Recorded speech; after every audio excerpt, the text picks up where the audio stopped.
Estamos superando esse troço tudo, tomara que não venha essa quarta onda para cá. Vamos comparar as imagens. Olhem bem essa imagem, entenderam? Caiu as canetas, apagador, caderno, computador no chão. T1, flare, T2.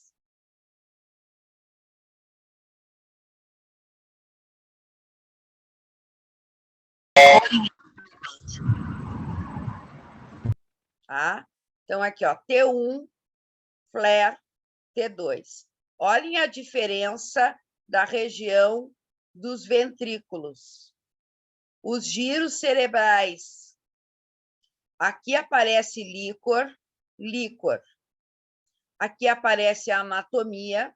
E no flare, vocês notam que ele é semelhante ao T2, mas o líquor todo foi embora. Então, o que emitir de sinal aqui é patologia. O que estiver brilhando como aqui, como é o caso aqui das beiradinhas, é patologia. Certo? Então, T1, flare, T2. Detalhe, olhem a gordura no T1, como ela brilha muito mais intenso que em qualquer outros, porque aqui é tudo festa espinheco, tá? É rápido. Então, a gordura não relaxou ainda. Então, essa imagem aqui, olhem bem, porque ela vai cair. Sagital T2 Turbo Espinheco ou FEST, de 2.997, ela já é considerada um T2 pesadão. Olha a imagem.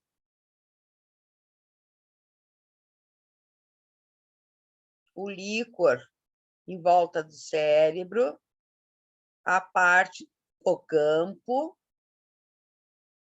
Olha que lindo. Olha como a gente vê tudo. Olha o cerebelo. Parece que está dissecado esse paciente. Ó, bulbo. É muito lindo. A ponte. Aqui é o clivo, que é a parte que não emite sinal, que é um osso, chamado declivo, essa região. Aqui vocês estão vendo medula. Aqui a gente já vê que o paciente tem umas protusão discal, olha ali, ó. Dá para ver tudo, ó, bem posicionadinho, ó. E isso aqui é ruído de imagem, ó. Paciente com implante, ó. Fica sem sinal. Tá vendo? A boca tá um buraco. Aqui vocês enxergam a boca, ó. E o ruído do implante do vizinho, ó, que é desse lado aqui. Olha o tamanho do seio desse paciente. O seio esfenoidal da pessoa. Se der uma sinusite, aí vai dar uma dor de cabeça. Opa! Então, reconhecendo, ó, a glândula pineal, o lóbulo occipital, o infundíbulo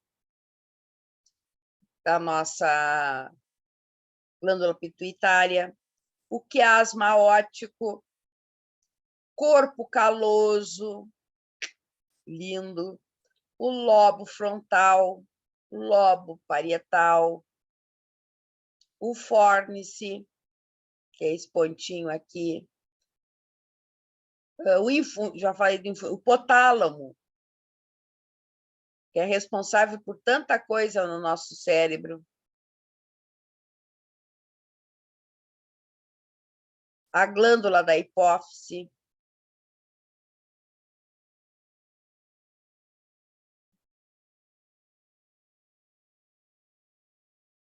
Viram a anatomia? Que loucura!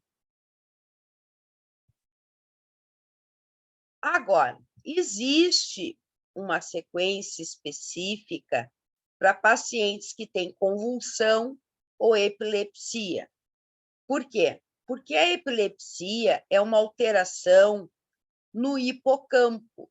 E o hipocampo, ele aparece muito bem no coronal como duas cobras. E a gente vai centrar ele bem perpendicular ao hipocampo ou paralelo ao clivo. Aí, o pessoal da anatomia, que logo que começou a ressonância, o que tinha? O osso era mais, vamos dizer assim, era mais o nosso conhecimento. Então, o que os médicos faziam? A linha pelo clivo. Pronto, era fácil, né? Aí, claro, na realidade, a gente estava alinhando perpendicular ao hipocampo. Começou a vir os radiologistas novos, que já estavam aprendendo a ressonância já mais moderna, eles já não alinhavam por uma estrutura que, na realidade, só emite sinal onde tem a parte trabecular. Então, a gente alinha perpendicular ao hipocampo. Tchaná! Vai dizer que não é umas cobrinhas. Olha ali, ó. Olha a cobrinha naja aqui, ó. Churum, churum, churum. Ó. Olha onde está a epilepsia do paciente. Aquele pontinho preto, que tu não dá nada, é onde ocorre a patologia. Ó. Essa coisinha insignificante... Opa! Essa coisinha insignificante aqui, ó, é que faz o paciente ter convulsões.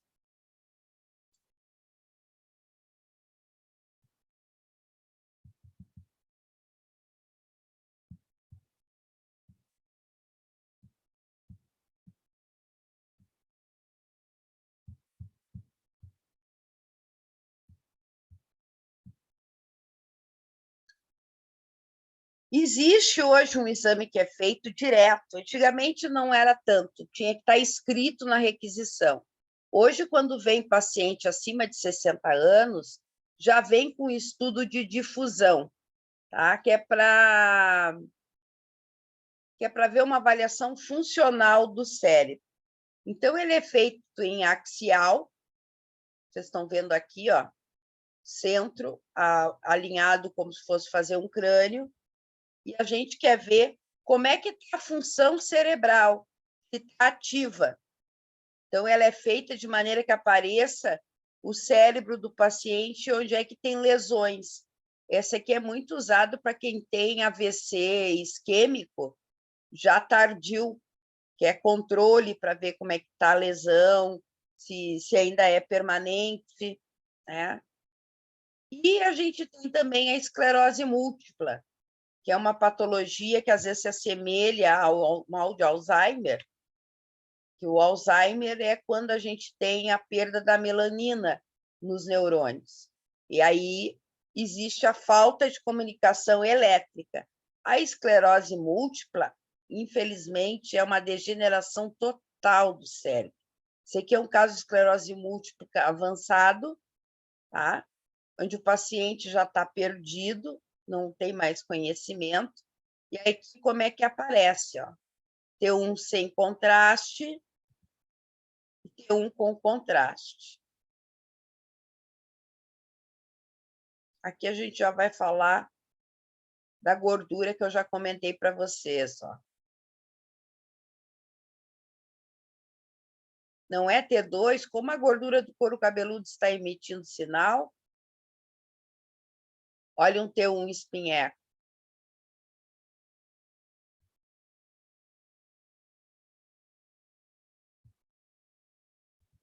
Ai, volta.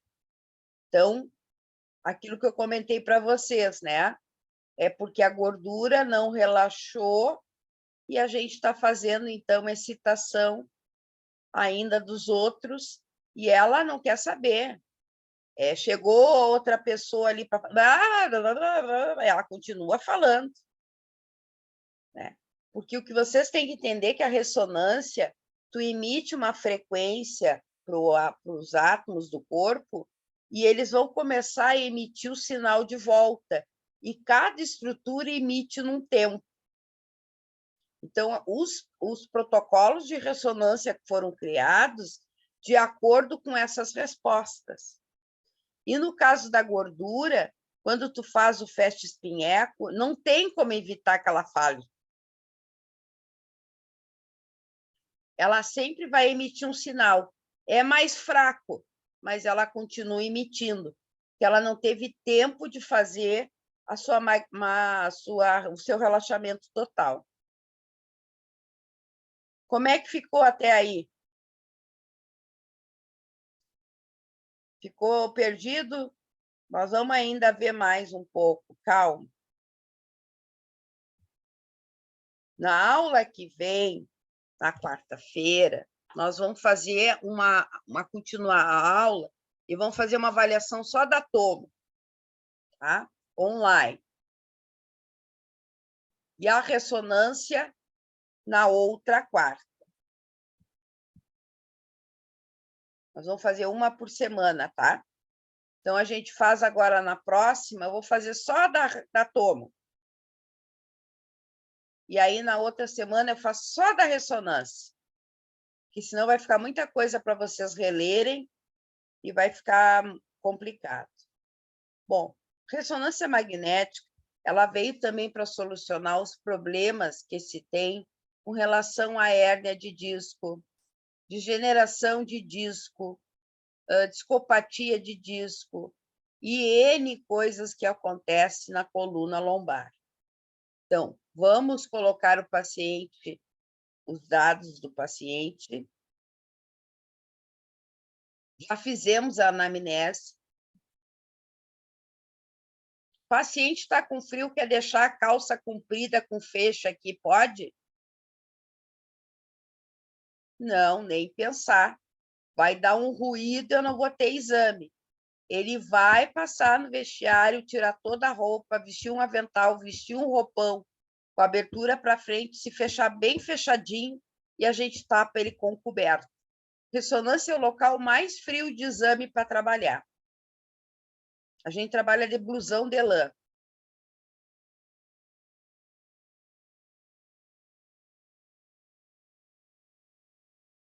Posso continuar? Nenhuma pergunta até aí?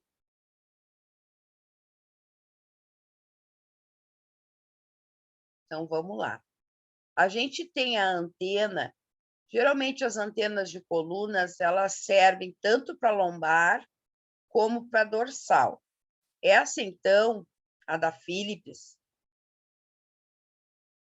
ela tem uma vareta.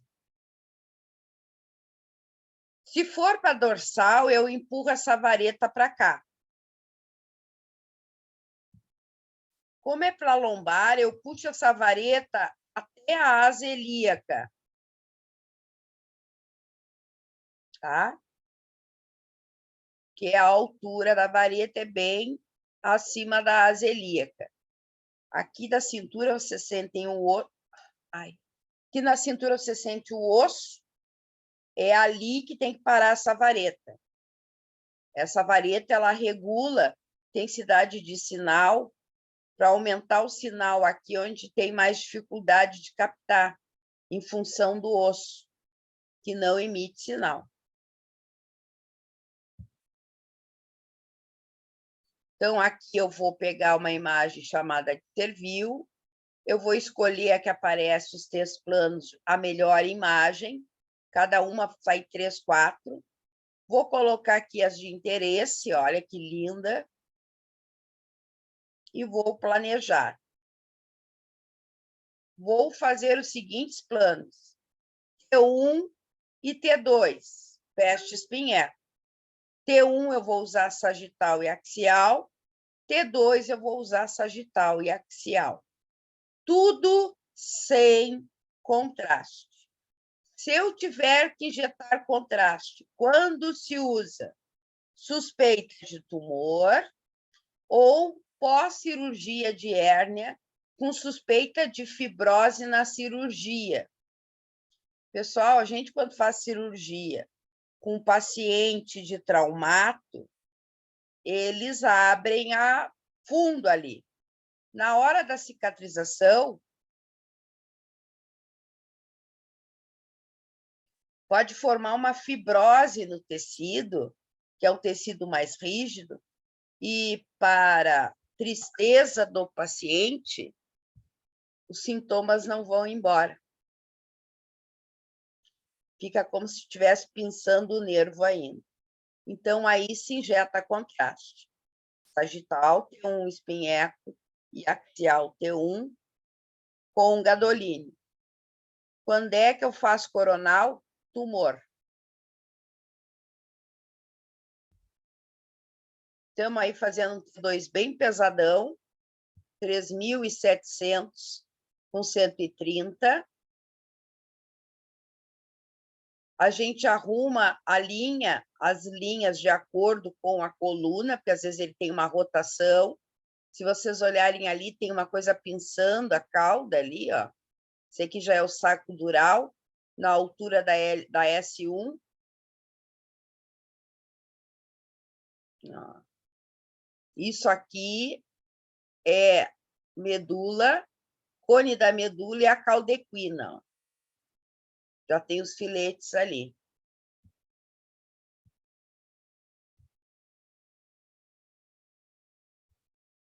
T1 ou T2, gente? Me conta, o que é isso aí? É um T1 ou é um T2? O que vocês acham que é? Um T1 ou T2?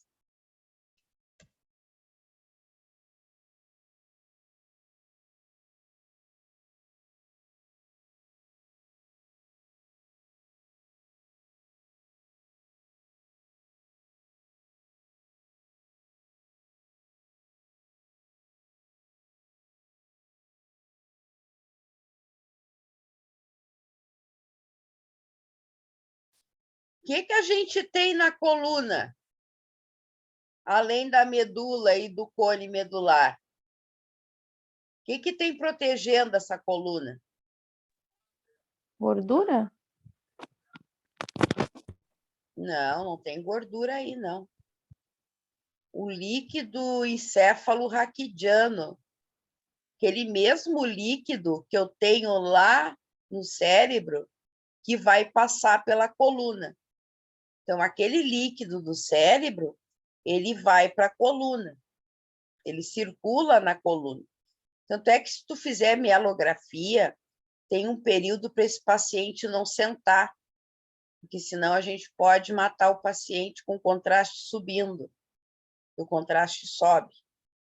Tá? Tanto é que ele é feito só por médico, a mielografia. Então, no caso aqui, vocês têm um T2, porque o líquor está brilhando, o disco intervertebral, que tem água, está brilhando, e a gordura está brilhando, e essa gordura é tagarela, porque é turbo espinheco. A gordura não teve tempo de fazer o relaxamento. Só por isso que essa capinha de gordura aí está aparecendo. Vamos para o T1. Olha o T1. Só a anatomia. O líquor fica escuro. Os corpos vertebrais parece a parte trabecular. Aonde é preto é a cortical da coluna.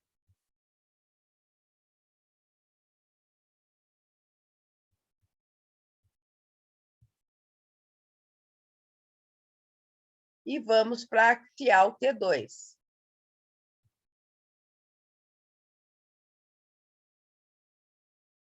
E a axial T1. Aqui a gente tem um cordoma de corpo vertebral da L5, sem contraste, tudo T1, contraste é T1. Se eu fizer uma pegadinha lá para vocês, olhando a imagem abaixo, sabendo que o paciente fez com contraste, qual a sequência de pulso?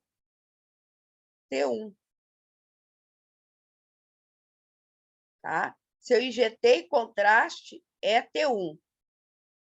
Olha com contraste aqui, parecendo todo o corpo contrastado, mais a parte vascular. Ó. E aqui a parte anatômica, ó, de um T2 puro. Olha como é que fica a gordura no T2 puro.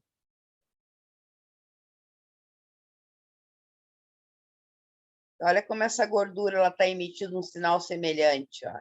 Esses aqui são pesados. Isso aqui é de 3 Tesla. Olha a definição da imagem, como é mais bonita. Eu botei um 3 Tesla só para vocês verem a diferença. Ó. O cone medular, o abaulamento que tem na L4, L5, abaulamento é isso aqui, ó. Que aqui no Rio Grande do Sul se chama de extrusão. É uma hérnia extrusa. Então, já tem uma protusão extrusa. Eles só chamam de hérnia mesmo quando o pedaço está escorrendo lá para baixo.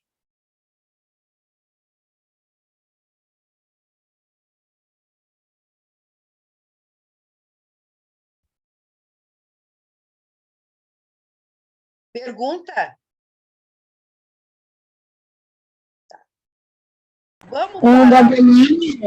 O gadolino, ele é injetado ou ele é tomado? Ele é injetado na veia.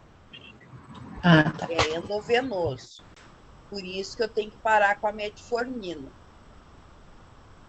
O gadolínio ele era tomado antigamente para fazer exames contrastados de abdômen, tá? Para poder contrastar o intestino. Aí eles modificaram isso, né? Não tinha sentido fazer igual a tomografia, que são os primórdios da tomo, né?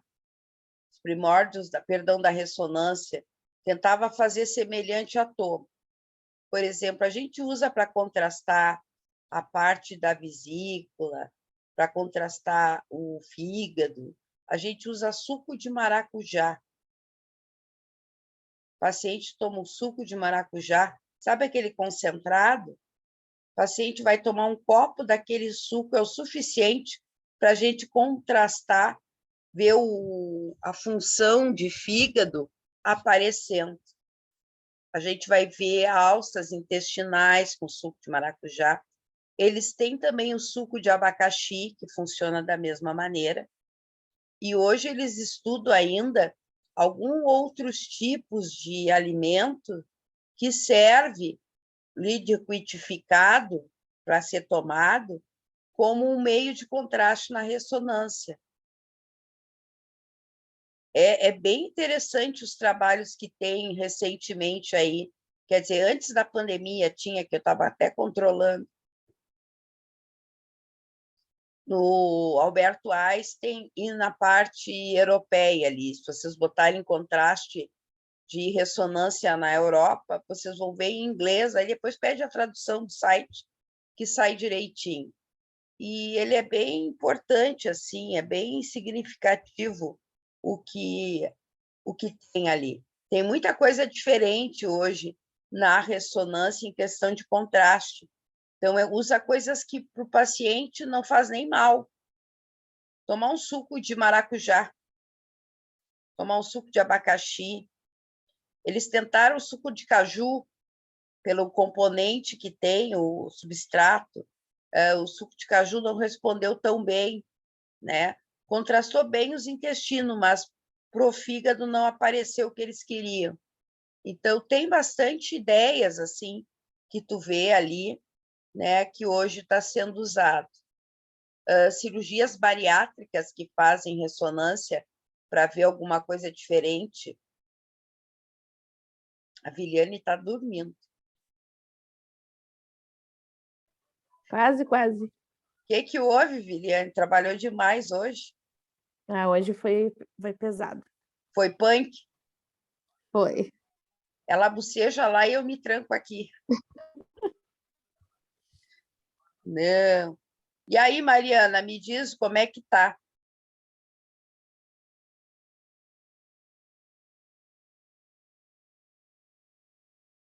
Deu para entender?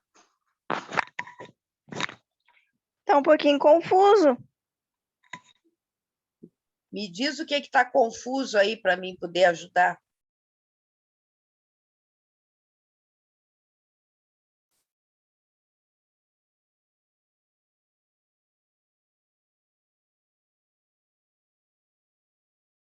Fugiu. Michele. Não adianta eu tocar a ressonância e achar que vocês estão entendendo, né? Vamos tentar voltar no ponto onde travou. Tá, e quem fez bariátrica pode injetar o gadolínio? Pode, não tem problema nenhum. Ah, não tem problema. Tá. Não tem restrição. O gadolínio, ele é absorvido, né? O que não pode dar para o paciente tomar numa bariátrica é o bário. Sim, é por isso que eu queria saber se ele tinha restrição no gadolínio também. Mas sim, acontece que o gadolínio, o organismo absorve, ele vai levar 98, ele vai levar 5 dias, mas ele vai ser absorvido, não é como o bário, que assim como ele entra, ele sai. O bário, a única coisa que é absorvida é a água. E no caso da bariátrica, o que a gente está com medo é que tem alguma fístula na cirurgia. Algum edema na cirurgia, que aquele contraste baritado fique, ou passe para a cavidade retroperitoneal e cause, então, um corpo estranho, porque a água vai ser absorvida, mas o bário não, ele vai virar uma pedra. Então, é nesse sentido. É nesse sentido que a gente fala. Eu vou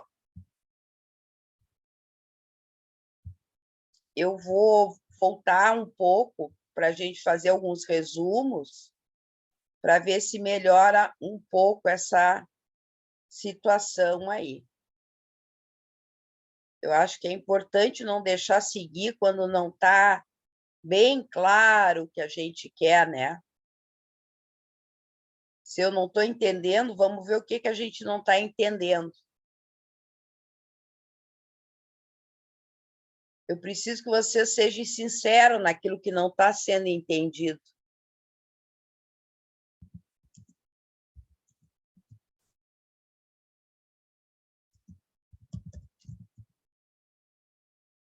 Que tal vocês me colocarem o que está difícil?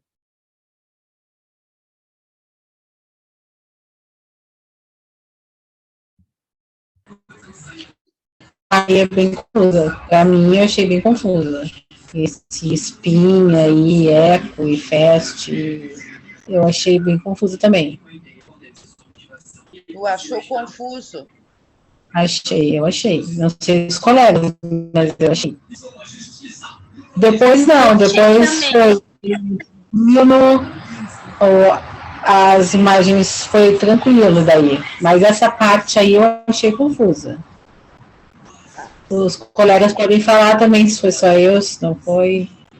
Eu achei também. É, o que eu gostaria... E tem todos que eu já tinha falado, né? E física vocês não tiveram ainda, né? Não tivemos. Então, eu acho que a gente parte daqui. Tá? Vamos começar a tentar entender o que a gente tem aqui.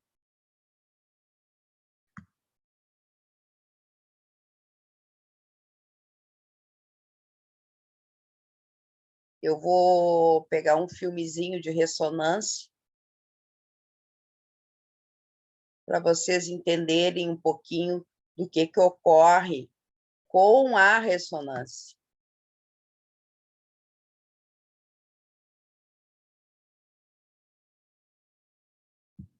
Eu acho que fica melhor.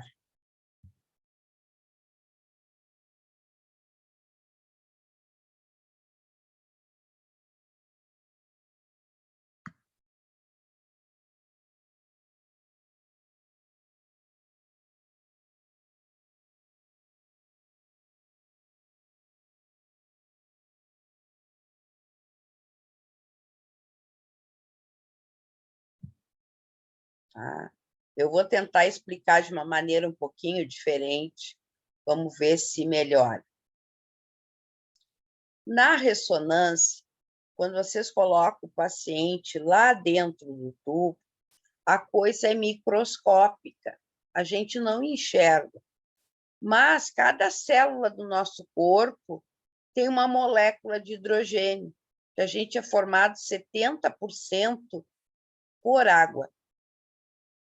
Então, quando a gente coloca o paciente lá no campo, as nossas moléculas de hidrogênio, elas estão com o núcleo dela, onde tem o próton, girando cada uma para um lado. Quando eu coloco ela no campo, elas vão se alinhar com o campo. E aí elas ficam processando, ficam girando, todas elas no mesmo sentido, a favor a esse campo magnético. Bom, eu preciso agora, para dar uma leitura, eu preciso fazer uma excitação desses átomos do corpo, que só os hidrogênios vão conversar. Então, quando a gente tem T1 e T2, deixa eu trazer o gráfico aqui, eu vou mandar uma frequência, eu vou dar um Plá, depois elas saem tudo alinhado que nem soldado. Eu vou dar um Plá, vou dar uma conversada com ela, né? Vou emitir aquela frequência, vou cantar para o hidrogênio, e ele sai daquela posição de repouso, como se aquilo fosse uma energia que dá uma força sobrenatural, e ele vem vindo para o ângulo que eu quiser. Entenderam? Para o ângulo que eu quiser. Como é que eu vou fazer essa frequência, fazer o ângulo que eu quero? Aí é que vem as sequência de pulso. A sequência de pulso, spin e o eco, ela fala em spin porque justamente ela brinca com o ângulo do spin, que ela manda para 90 graus, ela deixa o cara que está aqui girando, vai lá para 90 graus. Veio aqui para cima, tá? Ela estava aqui e eu dei energia o suficiente para todo mundo vir para cá. Aí é dado mais um ângulo de 180, ela vai parar aqui embaixo. Eu cesso essa radiofrequência e ela vai começar a liberar isso em forma de sinal. Só que cada tecido tem um tempo de emissão de sinal. Aí eles descobriram que lendo o sinal em spin-eco convencional, que é esse, bota 90, bota 180, relaxa, bota 90, bota 180, relaxa. Eles descobriram que, fazendo isso, eles tinham uma sequência onde eu adquiria T1, anatomia, T2, patologia.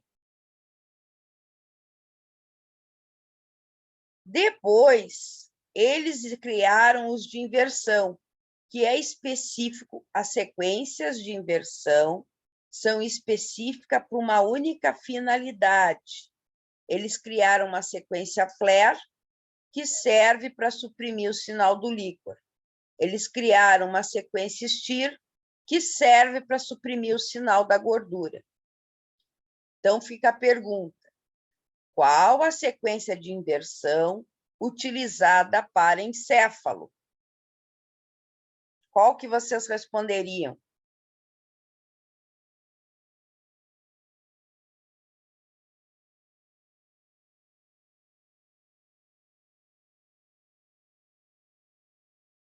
Gente, tem 2 minutos de vídeo.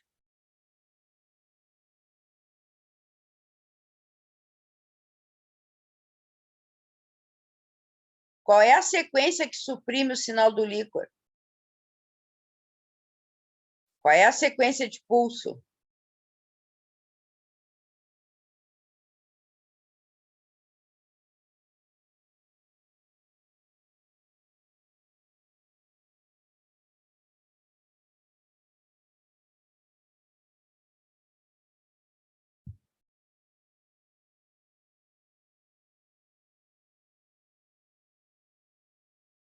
Então, a sequência de pulso flare, ela é uma sequência de inversão específica para suprimir o sinal do líquor. Ponto. Tá? Não precisem se desesperar com a sequência em si. Tem que saber para que ela serve.